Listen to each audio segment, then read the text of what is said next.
Greetings and welcome to the Performance Racing Industry webinar series. Today is our webinar number 6 of our series, and I've got a great subject today that I know you're all going to be very interested in. We'd like to thank our special guests today who are joining us. We'll meet them in a few minutes, but let's go over some of the housekeeping a little bit for today's Performance Racing Industry webinar. This is a taped webinar, which means it's have done in advance. But if you do have a question while you're watching it, on the right-hand side of your screen is a question box. And in that question box, if you have a question, please submit that at any time. We will either respond directly to you, our guest will respond, we'll make sure they get the message, or if you have just a general question, that's a good place to send any question that you may have. All these questions, we'll get to them, we promise, right after, as soon as this webinar does air. And it's going to be, this will be airing on Tuesday, and it'll be then coming up soon. We'll have another whole series of webinars. We want to make sure you tune in for next week when we're talking about websites and how websites can be used more effectively in your own business. So let's meet our participants today. I'm going to talk about basically an introduction to social media and the strategy that you can have towards your business. We've got some great special guests, the owner of MSR Mafia Marketing Services. He's a guy that's been around for years, knows the insides and outs of a lot of the aspects of operating both the media side of racetracks, but as well as the tracks themselves. It's Ben Shelton. Ben, good afternoon. And joining Ben will be the Vice President of Motorsports and Marketing from E3 Spark Plugs, but also he's the chairman of the SEMA MPMC group. That is, we're going to learn more about that as we introduce Rob Fisher. Gentlemen, welcome to our webinar today. Again, if you have any questions, yes, thank you. If you have any questions or would like to find out more information, we ask that you to go to performanceracing.com. And lots of activities, lots of resources there for our track operators. Guys, let's get right into the subject today, and it's going to be social media and strategy and an introduction to it. So let's start out with, let's find out who you guys are. Ben, why don't you tell us a little bit about yourself and maybe what your specialty is?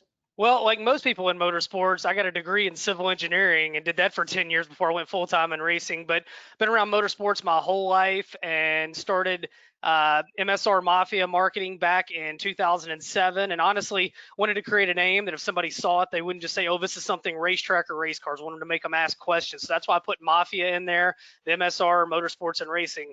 And since 2007, I've grown by leaps and bounds. I'm based out of just outside of Memphis in Collierville, Tennessee. And we do websites, PR, social media for teams, tracks, businesses, literally all over the world at this point. You know, and when not doing that, very involved in the racing community. I announce a lot of races. I do some on-air work for CBS Sports, MAV TV, and just always looking for that next thing and trying to not only obviously grow my company, but help the sport as a whole as well. And you spent some time publishing too with the One Dirt Mag? Yes, sir. Back when Chris Douglas and the guys over at Comp Performance Group, when they had it, I actually ran One Dirt for, I think it was 2.5 years, and we were both a digital and a print, and that was an eye-opener. That was my first endeavor into doing an editorial package for print, and I can tell you, digital is some of the things we're going to talk about today seem very overwhelming, but for me, having to put together a print package, boy, that was a whole challenge in itself. Well, great to have you on board, Ben, and I know you're going to help us understand the basics here. Our next guest, Rob Fisher. Rob, you've been, well, tell us about yourself. It's a great history. Well, I went to my first race when I was 3 years old, so down at Englishtown, New Jersey, and we kind of gravitated from drag racing into racing at Wall Stadium as I was growing up. So I've really been involved in motorsports all my life. Unlike Ben, I don't have a degree in civil engineering. I actually got a degree in journalism. But I was fortunate enough, you know, just been around motorsports all my life. My first real job was I started in the Cup Series back in the early 90s and got to work with some great race teams over about a decade there. And then actually moved into the publishing business where I ran Circle Track Magazine for God, 14 some odd years, 12 or 14 years, and then left the publishing business and came to E3 to run their motorsports division when those guys decided that they wanted to get into, expand their product line to encompass actual race application based products as opposed to just the traditional automotive lawn and garden spark plugs type stuff. And I've been fortunate. I say, what I got to do over the past 30 years or so really beats selling insurance. You know what I mean? So we have a good time with it. And, in addition to, the normal day-to-day of running the racing division for E3, I'm also the chairman of the Motorsports Parts Manufacturers Council, which is a council of SEMA that is dedicated specifically to companies that manufacture parts used in sanctioned racing. So the Cams, Edelbrock, QA1, those are all some of our members. So, that council does a lot of work to foster the interest of those companies, because obviously we as companies who make parts for race cars, we have to make sure racing's healthy, right? Because if racing's not healthy, we don't have anywhere to sell our parts. And if we don't have anywhere to sell our parts, then, Rob's got to go sell insurance or something, which I don't want to do. So, but yeah, we've had a good time. And actually, Tom was involved in NASCAR when I was involved in NASCAR. We were just, he was a guy in a black hat. You mentioned the MPMC Council, which is a great part of SEMA, and Yes. It's really that same theory is what Jamie Meyer is bringing to PRI now as we begin to expand with the outreach programs that we have done, whether it's through these webinars or through many of the things that we've done to help racetracks through this COVID situation this past year, as becoming an outreach organization as well. And I think you'll see a lot of exciting things coming as part of that. And I know MPMC has been kind of in the background, always prodding a little bit like, hey, let's grow this, and this gives us a great opportunity. Yeah, it really does. I mean, Jamie and I talk routinely about stuff that we as a council are doing for the interest of our constituents, I guess you'd call them, and how that kind of marries together with the outreach and the programs that he's bringing to bear with what you guys are doing, and with the ambassador program and everything. So it's very exciting time, and it's exciting to be involved with it, It sure is. So let's get work today. And today we're going to try to talk a little bit about social media and deliver it in the most simplest way that we can, because we're going to assume that we're all in the same bucket where we know we have to have it. We know it's an important part. I think, Ben, you said it earlier. It's what do you call it? A necessary evil. Yes, sir. But it's an evil that's going to help us hopefully make our business better. So what is a social media strategy? What does that mean? What are we talking about here? Well, for me, it's literally the game plan for reaching your marketing goals. And let's be honest, everything that we do in the sport all starts with a marketing plan. And literally, it's as simple. It's the what, when, where of how you're going to achieve everything that you want to achieve. And, it's no different than watching an NFL game on Sunday. And you can tell some teams don't have a very good game plan. You see that in some of the marketing world, too, where people are out there just kind of, taking wild shots and, with no idea in mind. So for me, it's being prepared and knowing where I'm at now, where I want to be, and figuring out what I need to do to get there. And following on that, it's what you want to achieve out of social media, right? And I'm sure we'll get more into the nitty gritty of YouTube, Facebook, Instagram, and stuff like that. But at the very heart of it, anytime you have a strategy, what Ben's talking about is what is the end goal?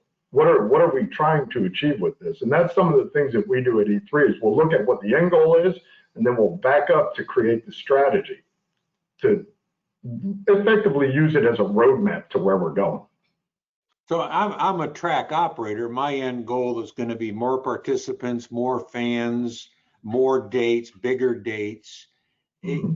Is social media now the new word for public relations? Is that what it's become? I think you have to be careful there, and I will say that I learned from some very good veterans in this sport. Tom, you and I worked together when I was the World of Outlaws announcer at World Racing Group on things, and the big thing is don't make the one pitfall. Social media can be very helpful, make you get to a lot of folks, but it's not the say all be all.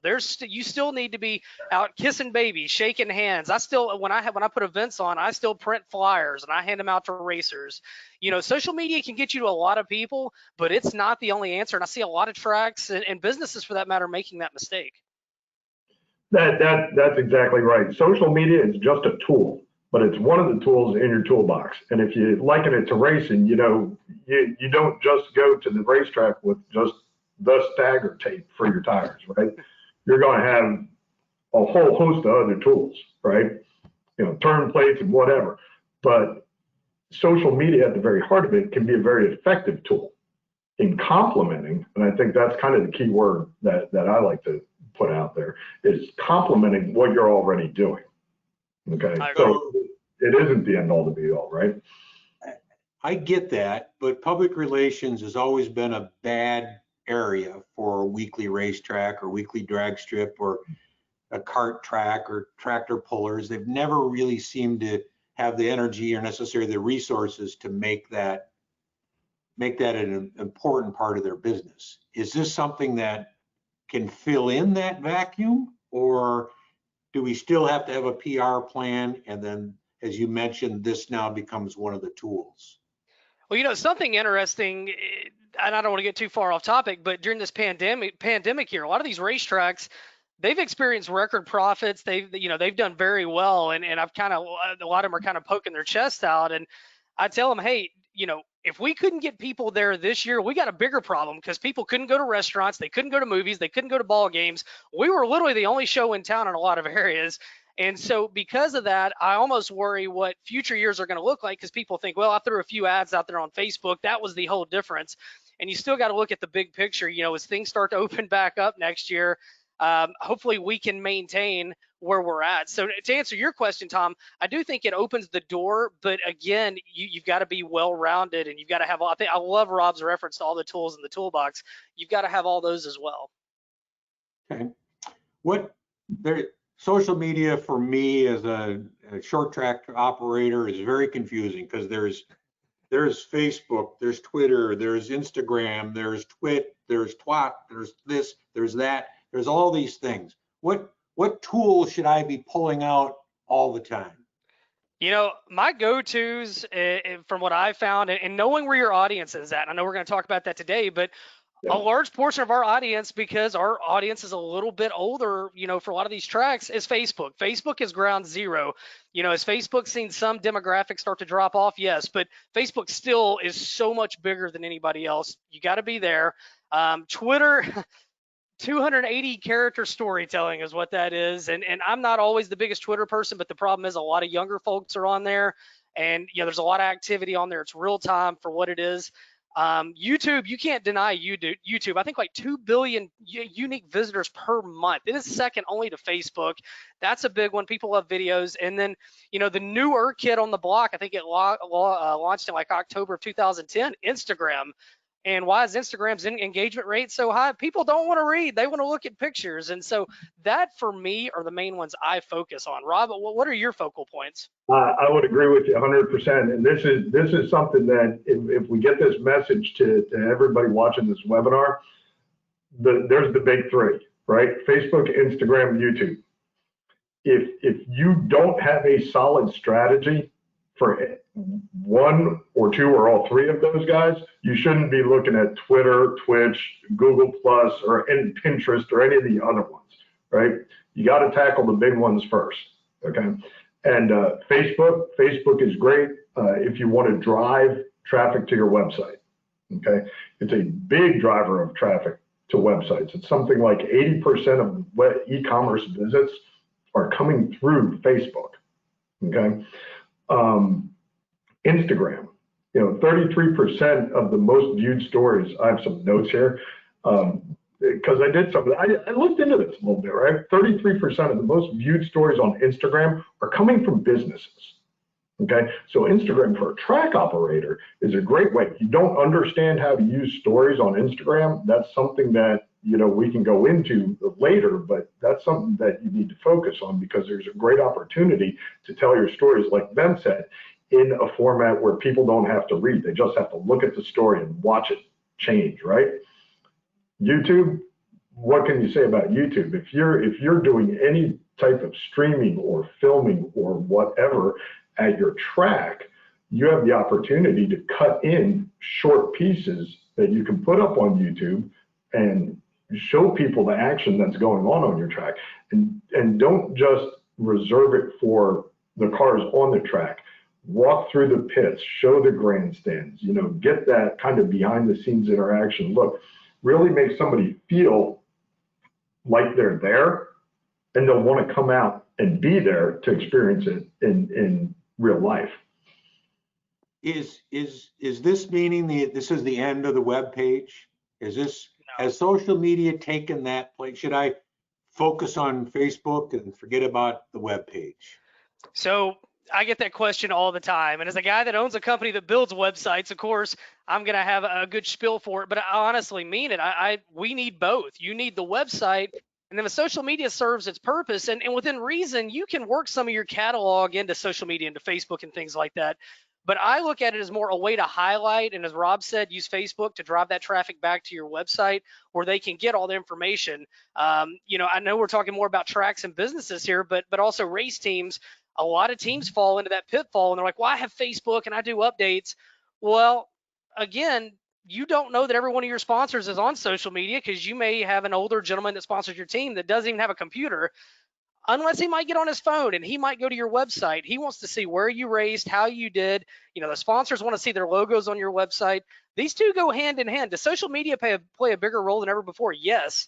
But from my standpoint, if you want to hedge your bets and be covered, I think you need both. And let's not forget, the beauty is you can integrate each into one another right now. WordPress, these content management sites make it easy to put your Instagram, your Facebook, your Twitter feed, embed YouTube videos. You need all of the above. I think if you're watching this today, and Rob, I don't want to speak for you, but I think if you're watching this today for the easy answer of one or two things you need to do on social media, you might be watching the wrong webinar, because there's a lot you need to do, but you can do it all. Yeah, for sure. I mean, there's one, if I put my E3 hat on, one of the things that drives me nuts from the marketing standpoint is when I get proposals that talk about all this great stuff, and then there's just one social media thing that they gravitate onto, and then they put a website in there. So I'm like, okay, so I'm going to go to the website and check that, right? So their Facebook page is like, their last post was 3 hours ago, and their website, their last, it's got their finishing order from 2017 on it. It's like, come on, guys, if you got to integrate it all together. I know what you're saying, and if we're talking about racetracks, for instance, and some of the things that we all know, and this is kind of a scolding, if you're going to have a website, if you're going to invest in that, if you're going to own that URL, you've got to at least make it somewhat current. If you pick 50 racetracks right now, I'll bet if you went, 30% of them have last year's schedule as under schedule. So, and I tell people all the time, Tom, you're better off not having, and we'll talk about this later. I know we have 5 do not do things that we might have on our discussion. I tell people you're better off not having a website or social media if it's going to be a ghost page, because if anybody goes and looks at that, and even from a company standpoint, if the last things you put on there are 2018, and I'm looking at buying a set of mufflers off your website, I'm like, well, man, they might not even be in business anymore. They got 2018 on the front page. And Rob, I know that's something you probably see quite a bit in your business. We do. We see it a lot. So trying to wrap up this thought, I'm a small business owner, racetrack, race team, sanctioning body. The first thing I need to do to make sure I have and make sure it's up to date is, you think Facebook? Is that the? I would start there. That's reasonable. Okay. Rob, you? I would agree with that. If you look at kind of the demographic makeup of and another thing, not to belabor the point, but what you want to do is you want to define what your strategy, what your strategy is first, Okay.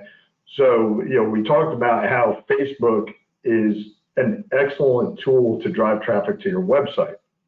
Well, if, like Ben was just saying, your website has 2016 schedule up, that's not really going to help. So first thing you want to do is define what the strategy is going to be. Facebook is an excellent place to start. It tends to skew a little bit older, okay, in terms of the people who are on it. We know that a lot of racing kind of skews a little bit older, depending on what classification we're talking about, right? And then I think you can go right in order: Facebook, Instagram, YouTube as the way you attack a program. Okay, well, that's you, Ben, you kind of introduced it. Let's talk about those 5 things not to do. Well, Rob just led me into it on number 1. Don't get overextended on social media by trying to do too much too soon. It might feel good in the moment if you go create 18 social media accounts. You're like, well, I'm on every platform. Well, that's the good news. The bad news is now you got to maintain all those. So that's my number 1, Rob. Oh yeah, definitely. And I think number 2 would be something not to do. Don't let grass grow. So if you're going to be on social media, Facebook, Instagram, whatever, one post a month does not cut it. Make sure everything is current, and don't ever let the grass grow under anything on social media, because then it just dies a slow, arduous death. Rob, you can't make this up. Number 2 on my list was don't ghost page, and which is basically that. Don't let it become that. So we're on the same page. The next one I've seen, and maybe this year more than ever, is don't post off-color humor. This is a business or a track page or a race team, and also along those lines, don't lose focus on what you're doing. And don't let the heat of the moment make you make a post that is going to burn bridges eternally. I call it the 10-minute rule. If I'm really passionate about something, even on my personal page, I will type it. I'll walk downstairs, make me some coffee, and I'll come back and read it 10 minutes later and decide if it's okay to hit submit. Not even making this up. 99% of the time, I'm like, well, I'm going to delete that because that could have, cost me some clients and definitely some friends. I do that routinely here at work. Where you got to have that 10-minute rule, right? And that would lead. That's kind of an extension of one of the things that I was going to say is not to do. Do not ever, as a track operator, do not ever try and solve conflict. I'll just use that term on social media. Okay. We've been around the racing a long time. We all know the 1, 2, or 10 racers who will get on there and feel that they were wronged and start, bad mouthing, another racer, a tech official, whoever, right? That stuff has to be taken offline and dealt with in a much more professional manner. So that's something that's a great point. And I wonder, is there a recommendation you have for that business owner to either redirect that conversation or stop it or absorb it? Because if a casual person picks up that goes onto that Facebook page, and they're going to find out that the track operator does this, and the track prep is this, and the this is this, and that's that, and it's all bad stuff. It's bad stuff. So what's the thoughts there? Unfortunately, I go through that all the freaking time, and it's hard. It's hard in the moment not to get on there and just light them up, But all you're doing is throwing gasoline on the fire. Do I respond sometimes on these event pages or something I'm involved with? Yes, but normally, I'll be honest, I do my best. We live in a small sport, and there's always some trolls that you don't know who they are and where they're from. If it's somebody I know, I pick up my phone. I found picking up the phone and calling somebody will diffuse things to the point a lot of time people will go back and delete their own posts because they'll get to thinking about it. But that's a whole other scenario is whether or not to remove things, to leave them. We do work in a customer service base where we've got to allow other opinions and input. It's hard though sometimes getting that criteria about what stays and what doesn't. But if the track promoter owner can have somebody who's their assigned person to deal with that, it's infinitely better than if track promoter gets on there and posts, because once you do, you've opened Pandora's box, and a lot of the times you just can't win. Yeah, I agree 100% with that. Is it better for that person to say, thank you for your comment, God bless you, and then, or not to respond at all, just to leave it open? Again, we're a small sport. You start to learn who the problem people are. The problem people, you get to a point everybody knows, you don't respond. If it's somebody that's usually a reasonable person and they come at me with something like that, I'm actually thankful for it because odds are pretty dang good. We need to improve on that.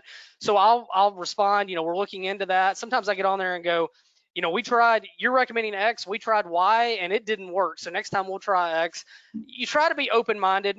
Most people are reasonable. Unfortunately, the 5% of trolls tend to overshadow all the reasonable people that are on there. And you can't get drug into their mud pit because you'll never get out. Yeah, exactly. It's something that you almost have to deal with it on an individual basis, right? On a case by case basis, because there's no, I think, one size fits all solution to when you've got a conflict that's out there in public. Okay.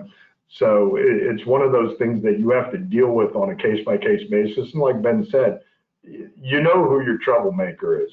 You know that it's Billy Joe, whatever, and here he goes again, type of thing. So. Can you ever explain your way out of someone's unfavorable view of an event or an activity? Can Rarely. that ever be done? Rarely, because everybody has their opinion, and that's kind of what's cool about our sport. Everybody has their opinion, and let's not forget, unless somebody's just on there going, your track's awful, you have the nastiest bathrooms, da da da da da. When these people are discussing on these social media posts, this is making it pop up in their friends' social media posts. Well, all of a sudden, you're gaining new followers, you're building your audience. That's why I recommend some constructive criticism. My experience, I thought early on, Tom, early in this, I was like, because I've been a race fan since I was 2 years old, and in my mind, you can reason with anybody and make them understand. And I operate by the rule of 51 now. If I can make 51% of the people happy, I've done probably the best job I can do on that day. Because anything past 51 is a little bit of a pipe dream. All right, what else do we have on our 5 things? I think we're down to 55 or 60, but. Probably not a good one for me because I talk too dang much. Don't be long-winded in post. Social media is all about brevity. Nobody wants to read 18 paragraphs. Yeah, keep it simple. One thing, and you should never ignore the bad stuff on social media. And what I mean by that is you can use the comments section in Facebook, Instagram, and YouTube as kind of a mini survey, okay? If you have 15 people out there telling you that the bathrooms at your track are bad, they are. They are, and you might want to clean them. So, that's another one there for you. Agreed. I have the same problem that Ben does. I talk too much. Any other nots to do's before we move on, guys? I think we had the similar stuff on our list. I think Rob and I were kind of on the same page. I think I've hit all of mine. I can't speak for Rob. Yeah, I think you got it. Well, good. That gives us a great segue to move into our next group of conversations and topics. And now we're going to take about what do we do on the paid social media side? What does that mean, and how do we take advantage of that? So, getting to our first question on that, what is paid social media? What does that mean? Well, Rob, you deal with it every day in the E3 world and where you put your marketing dollars. I'm going to let you lead on this one. I think this would be a great question for you to take the ball with. We do, sure. So paid search versus paid social, okay? Paid search is when you're going and actually paying Google they have a whole bunch of different programs that you can do to pay to drive people to your website or to something specific that you have, versus paid social where you make a post and then you pay the social media outlet, Facebook or whoever, to boost that post, okay? They also have paid advertising on Facebook. And everybody, I should say, has paid advertising. What you really want to do is go back to what that core strategy is. What am I trying to gain? So as a track operator, what do you want? You want butts in the seats. You want more people participating on the track, okay? And you want to sell concessions and whatever the ancillary revenue streams are to the business, and you want to put on a good show, okay? So what you really want to look at is, how do people find out about you? Okay. How are you driving that knowledge of XYZ racetrack? And where are you drawing your fans from? Okay. Use Wall Stadium as an example versus, say, and this is extreme example, but Wall Stadium versus Daytona, right? They're two racetracks, but they're radically different in where they're drawing their fans, where they're drawing their people and their participants. So you really have to get back to the core of what the goal is, because paid search for us is awesome. Somebody types in, I need spark plug for a Suzuki GSXR 1100R. Bam, our paid search program makes sure that E3 pops up as their first choice, even though out of all the spark plug companies, we're one of the smaller guys.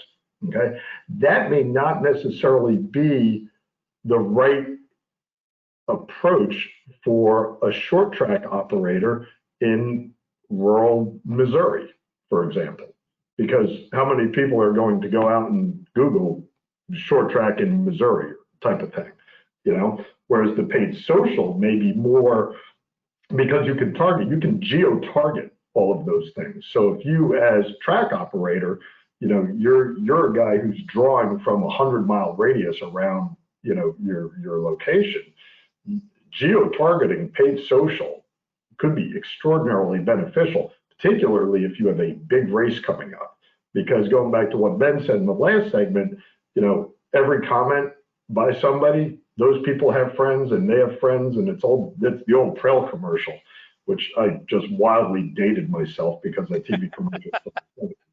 But it's delving into that downstream people to get your message out there. So. Yeah, I agree with everything Rob said, and I knew that he deals with that every day. I'll be honest, in what I do, I work with some of the bigger chassis companies and things like that in dirt track racing, but a lot of them are word of mouth. They're not needing, race car chassis, paid social on Google. And the thing is, you determine it by clicks, by, cost by clicks. And some of those times you could be on the popular words, you might be paying $80 per click. And that's just not feasible a lot of times for dirt track racing and racing in general, what we're trying to do. Whereas the paid social, you can target what you need. Paid social can go a long way. We've actually taken a lot of what we used to do in radio and TV and paid social, because you can geo-target.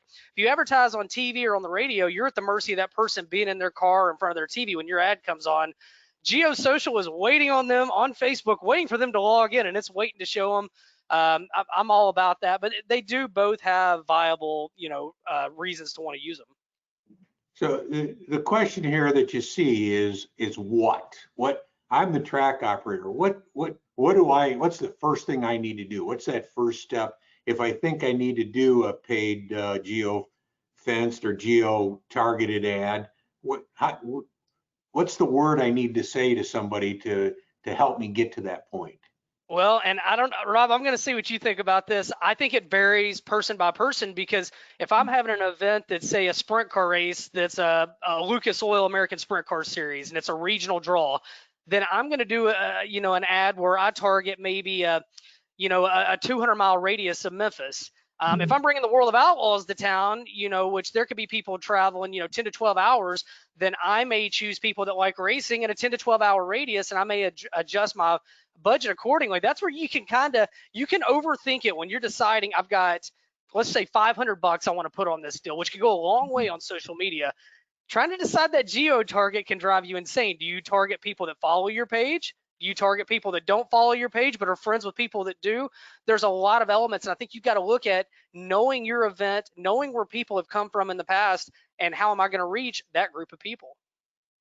That's a perfect way of saying it. Knowing your audience and knowing your customer, right? And track ops have two customers, right? They've got the fan in the grandstand, and then they got the racer who's coming in the back gate, okay? So knowing that core group and where they reside in the world of social media, okay, is key, number one. The second piece of it, and I like how Ben put it, related to big event versus a smaller event, World Outlaws versus just a regular Saturday night show, is if you take the biggest event you do as a track operator, a lot of times that's going to be well known enough where it carries itself, right? If you take some of your smaller events, maybe a better, more pure way to see if using paid social and geo targeting can help drive more people into the grandstands. See, and I would be because when we look at doing stuff like this with in our business at E3, we will literally pull out one single retailer and do a program with them to try and get the purest kind of data back to say, did it work, did it not work? And that's why I say, you know what, focus on your Saturday night show. You know, maybe it's one that's coming up. You know it's going to be good weather. All things are, Mother Nature's got all things coming into place for you. And do a quick blast out 2-3 days beforehand, target other racers in a wider area. You go up in some areas in Canada, those poor guys got to drive 6, 8, 10 hours to go to one race. It's an all-day affair, or excuse me, all-weekend affair. So, take little bite-sized pieces of this stuff, because if you don't, what can happen is you've now spent $5,000. You don't know what you got for it. You look back and go, oh, that didn't work. Which I think that's the same comment with all advertising until you have a way to quantify it. It's great. We know 70% of advertising works. We just don't know which 70%.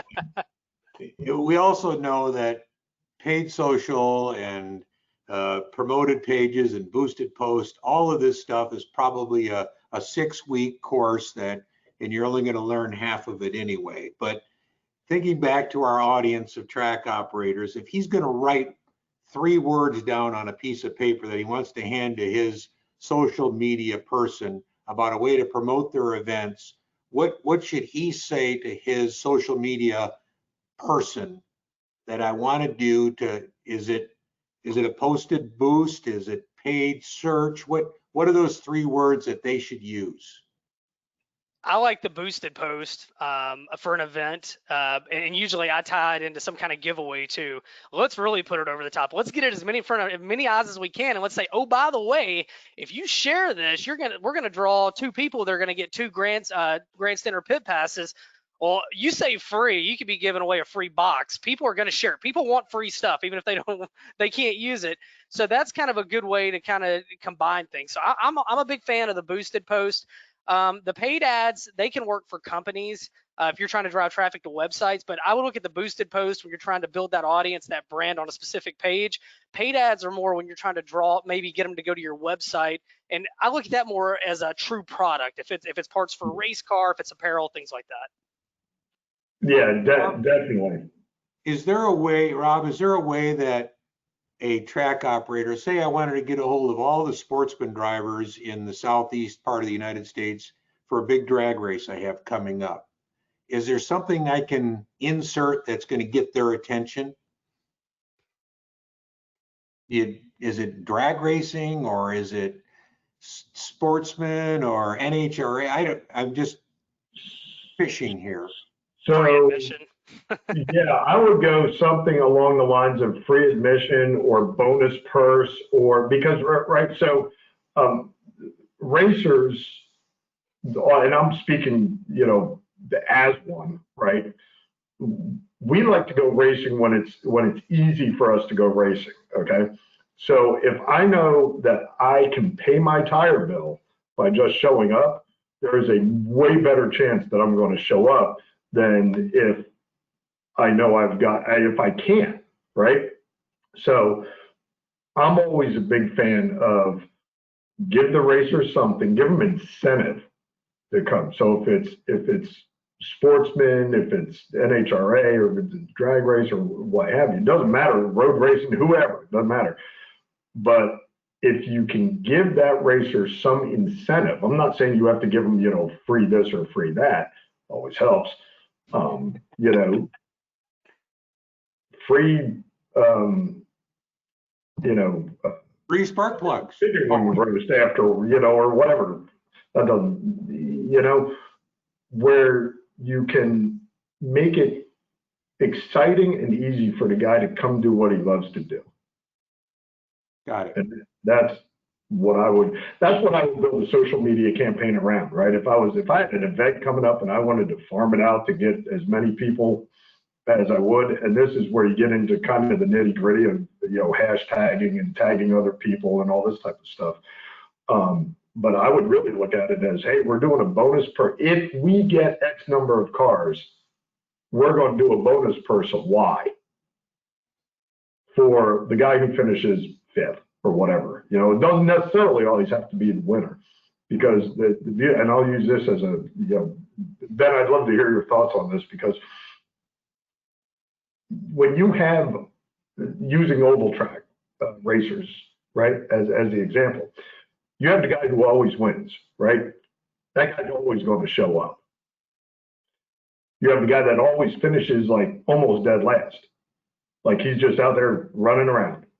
Well, he's always going to show up. He knows he's never going to win, but he still loves it so much he's going to show up. It's that meet in the middle that becomes the most critical group for track operators. Yep. Because those are the guys who may or may not show up every week. And every purse I make is focused on 2nd to 11th. right. Because that's 4 guys. So yeah, and putting that on social media and giving those guys a reason to want to come, and yeah, I agree with you.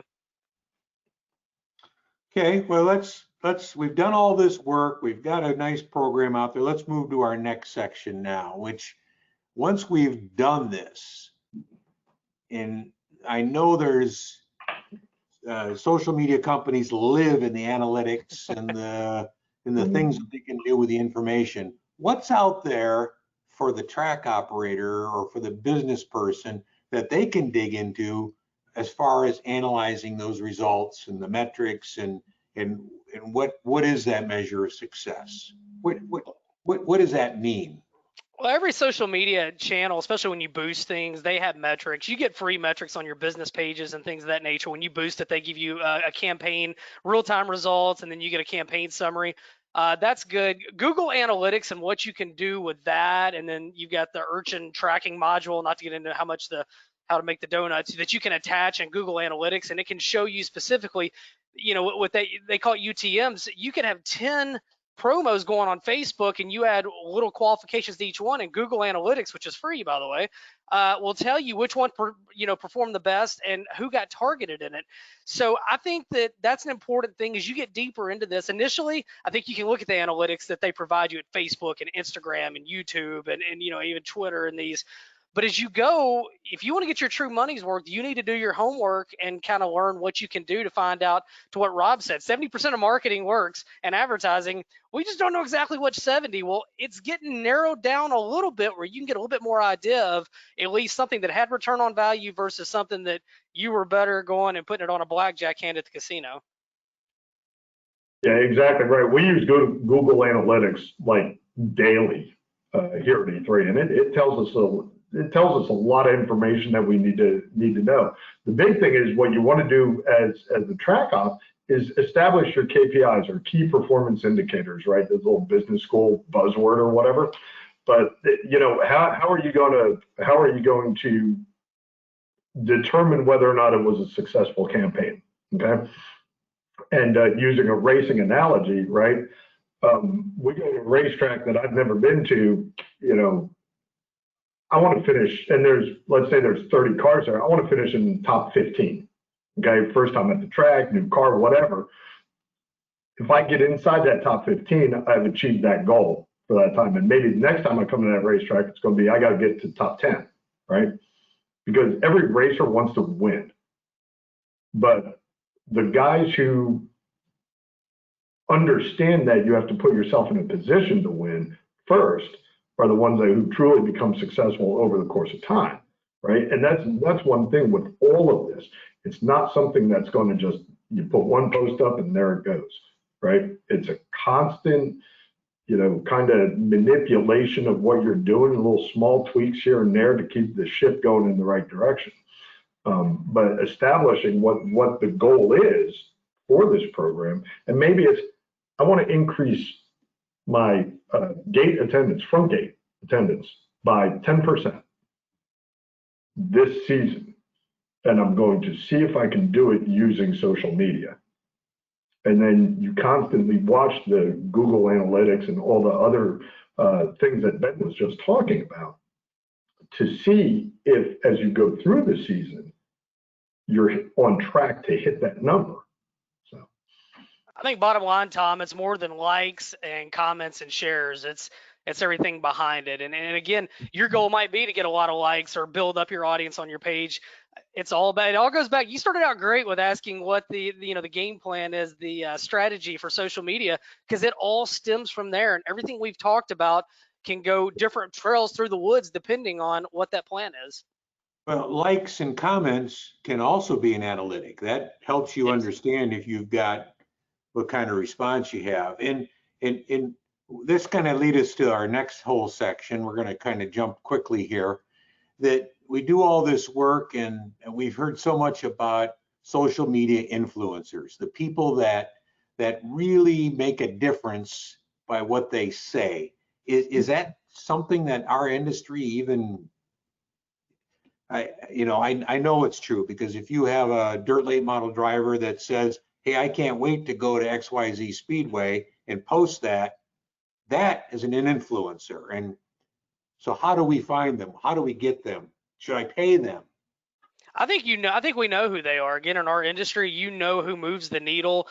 Is it the same as having some Instagram celebrity model that's going to come? No, it's going to be a prorated. You're just not going to get 80,000 people for a short track in America to really get on board with something outside of maybe Eldora or Knoxville. They're not, and even at that, that's a lot. So you look at these drivers, the people that are kind of polarizing, that people follow on social media, and you get them to come to your events. And full disclosure, if I'm trying to use somebody like that to help me with an event or a promo, it might be a deal where maybe their team gets a couple pit passes, maybe they get a little cash on the side, depending on how big of a deal they are, and what they're going to bring to the table. It varies by everybody, but our influencers in other industries, you got to kind of look around a little bit. Man, we know who moves the needle in what we do, and that's who we go after. Yeah, 100%. I mean, you've got, mega, macro, micro, nano influencers, and, all these like definitions of what is an influencer, right? And who they are, right? So in our world, like Ben was saying, we know who they are. All you have to do is look at your past 3 years of who won what division championship at your track, who has the most wins at that track. Then go answer, are they on social media at all? Some of them aren't even, So, finding them is the easy part. Budget. Yeah, I mean, sometimes you have to do that. I mean, I'll use the example of, when certain NASCAR drivers show up at short tracks to go racing, a lot of times they're paid to come do that, right? I'm not going to name names, but there's a fee associated with them showing up. Well, what happens when those guys come? The grandstands get full, okay? Because they want to come see that guy race. But you can break it down as a track operator to, look at a lot of these guys who are big national celebrities. They started racing somewhere. And even a kind word on social media from, XYZ NASCAR driver about your upcoming race. Gee, I wish I could get to. Sometimes those guys will do that for nothing,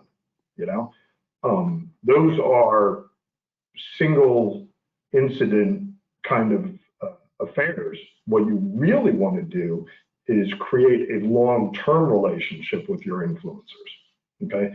And when I say long-term, I'm talking, this is a 1 to 2 year process where you start building up a relationship. Using something that we did at E3 as a perfect example, Leah Pruitt, who's Top Fuel drag racer, is one of our lead I'll call her lead influencer. She probably is our lead influencer. So we've been working with her for the past 4 years, and it's grown to be such a tight relationship that a lot of her fan base naturally assumes, incorrectly so, that everything that she has, every car, every toy, because she's a big outdoors chick too, you know, she water skis and surfs and all this stuff. So all the toys have E3 products in them. All the race cars have E3 products in them, right? So we've been able to achieve that with her, but it's been over the course of time, right? And, you know, if you can get a relationship going with your best racers at your track and they become your influencers, and it's more about actually working with them and talking to them about it, you know, having open lines of communication and say, hey, you know, you're so active on social media over here. We know you run Salem Speedway, you know, every week or whatever. You know, let's try and do something together where it's helping both. You know, maybe the influencer has sponsors that you as the track operator can assist, you know, and do some of this joint marketing, if you will, because then when, you know, rising tide floats all boats, right? So that I think of Kenny Wallace as being a influencer. Well, guys, it's been great. Let's wrap this up here today, and I have 2 questions to you. And I want to do the first one first because is social media now my marketing budget? We talked about this a little bit before, or is it part of it? How do you see that going forward? It's part of it. It's absolutely part of it. If it's not, you've got a big problem. And you know, if you're worried about getting left in the dark, you're going to. You need to be involved in it. Even some of the most technologically challenged people I know are just dangerous enough to get on Facebook, you know, and they're on there. And you need to have it in there. Just don't put all your eggs in that basket. Maybe 10 years down the road that will be everything, but don't make that mistake. I've seen a lot of good tracks, you know, lose revenue on events because they assume they didn't need to do anything old school. And again, I won't beat that dead horse, but don't forget that got you where you're at, but also be looking forward about what you can do moving forward as well. if you don't have any social media earmarked in your marketing budget right now today, you should be looking at taking 10 to 15% of what your overall budget is and picking one of them, Facebook, for example, and building a program around that and see how it goes for the year. And as you get more and more into it, then you can creep it up. Maybe next year it's 20%. I'll be the first one to admit, now we have a big marketing budget and it's a lot oriented towards television, TV commercials, okay? Do a lot of digital stuff too. Our social media budget is a fraction of what we spend overall, but it's still there because it's part of the whole pie, right? All right, well, let's wrap this up with your, I guess, their send-off message to our track operators. Maybe we've gone, I know we talked about this being elementary school for social media. Maybe we've gone a little bit beyond, but what's those last words you can give our listeners today and send them on their way? And just be open-minded and try stuff. Don't go in with both feet. It's May. That pool water might be cold. Put your big toe in there and see what it feels like. Go little by little. See what seems to work, what doesn't, and just be open-minded. Try new things. Absolutely. Understand your audience. Understand who your customer is first. Understand where your customer is and what they're doing and what you know really gets them excited, right? And then, like Ben said, step into it slowly and take a very methodical approach. And don't forget to put your goalposts out there, right? Put those key performance indicators of what you're going to judge the program by. So. And Rod, real quick, I want to add on their last thing, Tom, that I think is I'd be remiss if I didn't say. There's so many free things that people don't fill out information and complete all their profiles on social media, and then they start boosting things. Do everything that is free before you spend any money. You might be shocked at the difference it can make. Ben has been known to always have the last word, so we'll leave it at that. I'd like to say a special thanks to Ben Shelton and Rob Fisher for their contributions today. Guys, thank you so much for being part of this. I hope it's been informative to the people who've been who've tuned in. And just to remind you, some of the PRI resources that are available now through the PRI performanceracing.com website is our Racetrack Helpline. It's a 24-hour helpline that's responded to by whomever the question is directed towards. We're there to help you as a track operator, a sanctioning body, or a race driver that just has a question that needs to be answered. Also on the website is our 50-state database, which is a remarkable resource to find out where the current legislative issues are regarding COVID-19 or any other issues. It's updated nearly daily by the Washington, D.C. office, and it has a great resource to find out if there's anything that's changing in your state on the current situations or legislatively. And of course, we also have as a resource on that website our best practices and guidelines, which was an aggregation of all the different practices and programs that were put together by the sanctioning bodies and racetracks across the country as a resource, as a library to go to if you need to find out to create a document addressing the COVID-19 requirements in your county. It's been great having you all on board. If you're watching this on YouTube, the question box is not there. I forgot to say that earlier, but if you do send us an email at performanceracing.com or call us on the helpline, we'll be happy to answer your questions. But on behalf of Ben and Rob and everybody associated with the PRI website series, thank you all for joining us. Have a great day and let's go racing.